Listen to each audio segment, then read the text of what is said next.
గత కొన్ని సంవత్సరాలుగా వైఎస్ జగన్మోహన్ రెడ్డి ప్రాతినిధ్యం వహిస్తున్న పులివెందుల నియోజకవర్గంలో నాయకత్వం లేని సమయంలో, అంటే ఒక దశలో పులివెందుల వ్యవహారాలు చూస్తున్న అవినాష్ రెడ్డిని అరెస్ట్ చేస్తారు, జైలుకి వెళ్తారు, మరి అప్పుడు పార్టీని ఎవరు నడుపుతారు అన్నప్పుడు వైఎస్ కుటుంబం మొత్తం కలిసి ఒక యువకుడిని తెర మీదకి తీసుకొచ్చింది. ఆ యువకుడి పేరు వైఎస్ అభిషేక్ రెడ్డి.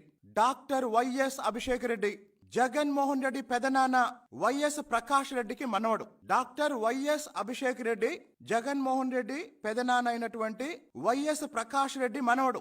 ఈ యువకుడు 33 సంవత్సరాల వయసున్న ఈ యువకుడు వైఎస్ అభిషేక్ రెడ్డి పులివెందుల్లో జగన్మోహన్ రెడ్డి కోసం పనిచేసిన వ్యక్తి, జగన్మోహన్ రెడ్డి కుటుంబ సభ్యుడు, రాజకీయంగా ఇబ్బందుల్లో ఉన్నప్పుడు వచ్చి ప్రచారం చేసిన వ్యక్తి.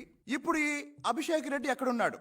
ఈ రోజు గుంటూరు జైలుకెళ్లి నందగం సురేష్ ని పరామర్శించిన జగన్మోహన్ రెడ్డిని అడుగుతున్నాను, నీకు తమ్ముడు వరసయ్యే, నీ కోసం పనిచేసిన, నువ్వు ఇబ్బందుల్లో ఉన్నప్పుడు నీ కోసం నిలబడ్డా డాక్టర్ వైఎస్ అభిషేక్ రెడ్డి చావు బతుకుల్లో హైదరాబాద్ లో సిటీ న్యూరో హాస్పిటల్లో 5 రోజుల నుంచి కోమాలో ఉన్న మాట నిజమా అబద్ధమా?